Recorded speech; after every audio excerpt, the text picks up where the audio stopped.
একটা কথা আসলে আজকে বলে রাখি, যারা ভিডিওটা দেখতেছেন শুনবেন ভালো করে। বাংলাদেশ জামাতে ইসলামী কোনো না কোনো দিন, আজ থেকে 10 বছর বা 15 বছর পরে হলো কোনো না কোনো দিন ক্ষমতায় আসবে বাংলাদেশে, এইটা নিশ্চিত থাকেন। বা আগামী 20 বছর পরে জামাতে ইসলাম ক্ষমতায় আসবেই আসবে। কারণ আপনি দেখেন, শুধুমাত্র জামাতে ইসলামী আছে বা শিবির আছে, তারাই কিন্তু একদম ছোট থেকে যারা বিভিন্ন স্কুলে বলেন, মাদ্রাসায় পড়েন, লেখাপড়া করে, ওদের সাংগঠনিক কার্যক্রমটা এত ডিফারেন্ট আওয়ামী লীগ, বিএনপি বা অন্যান্য দল থেকে, তা আপনি ওদের সাথে যদি কয়েকদিন কাজ করেন তাহলে বুঝতে পারবেন। ওরা একদম ছোট থেকেই স্কুল, তারপরে কলেজ, সব জায়গাতেই, বিশেষ করে ছোট ছোট স্কুল মাদ্রাসাগুলোতে ওদের কার্যক্রম চালু করে দেয়। এমন না যে ওরা ওইখানে রাজনীতির কথা বলে, ওরা ভালো ভালো কথা বলে, এটা ঠিক। ওদের বিভিন্ন ছোট ছোট বই আছে, কিশোরকণ্ঠ বা আরও অনেক কিছুই আছে। সো এগুলোতে আসলে আপনি কোনো রাজনৈতিক কোনো বিশ্লেষণ কিছুই পাবেন না, কথাবার্তা। ওইখানে শিশুদের লেখাপড়া, এইসব বিষয়ে বা কুইজ প্রতিযোগিতা, এইসব বিষয়ই থাকে। তো আস্তে আস্তে এইটা থেকে ওরা ধীরে ধীরে পরে ওদের শিবিরের সংগঠনে যেভাবে আসার সিস্টেম, ওইভাবে নিয়ে আসে সবাইকে।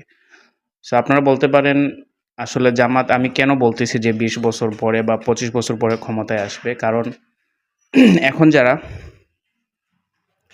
কারণ বাংলাদেশে বর্তমান যারা মনে করেন যাদের এজ 50, 40, 30 বা তার চাইতে বেশি, এদেরকে তো আসলে ব্রেন ওয়াশ করার মতো কিছুই নাই। কারণ এরা অলরেডি কোনো না কোনো দলের সাপোর্টার। সো এরা আর কত বছর বাঁচবে? 20 বছর। যাদের এজ 60 আছে, 50 আছে, আরও 20-30 বছর বাঁচবো, তারপরে তো সবাইকে মরতেই হবে। কিন্তু এখনকার ইয়াং জেনারেশন বা এখনকার বাচ্চা যারা আছে, এদের বেশিরভাগই সবাই কিন্তু আস্তে আস্তে শিবিরে ঢুকবে। আমি বলতেছি না শিবির খারাপ, জামাত সবই খারাপ। আমি বলতেছি যেটা বাস্তবতা।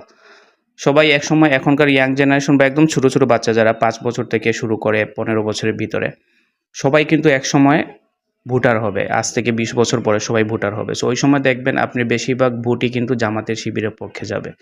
যদি না বাংলাদেশে কোনো নির্বাচন সুষ্ঠু না হয়। নাকি সুষ্ঠু না হলে ওইটা তো আর কিছু করার নেই। যদি সুষ্ঠু হয় তাহলে বেশিরভাগ ভোটই কিন্তু জামাতের পক্ষে যাবে। এই বছর অনেকেই জামাতে বলে যে ভোট জালিয়াতি হইছে। আমি বিশ্বাস করি না। কারণ এখনো পর্যন্ত বাংলাদেশের বেশিরভাগ মানুষই আওয়ামী লীগ, বিএনপির সাপোর্টার। সো জামাতের ওই চান্স এখনো আসে নাই। তবে 15-20 বছর পরে যে এই চান্স জামাতের আসবে, এটা নিশ্চিত থাকেন। কারণ আওয়ামী লীগ, বিএনপির সংগঠন বা ছাত্রলীগ বলেন, ছাত্রদল বলেন, ওরা কখনোই আসলে ছোট থেকে যে সাংগঠনিক কাউকে বুঝিয়ে শুনিয়ে নিজের দলে নিয়ে আসবো, এরকম কোনো কার্যক্রম চালায় না। এটা আসলে ওদের গঠনতন্ত্রে আছে কিনা আমি জানি না। যার কারণে দেখবেন ইয়াং জেনারেশন যারা নতুন এরা আসলে ছাত্রদল বা ছাত্রলীগে ঢোকার প্রতি এত আগ্রহ নাই। কারণ ওরা ওই টিভিতে যেগুলো দেখে ওইগুলোই। কেউ ওদেরকে বলেও না যে আসো ঢুকে, বা আছে না অনেক জিনিস করে, অনেক সিস্টেমে আসতে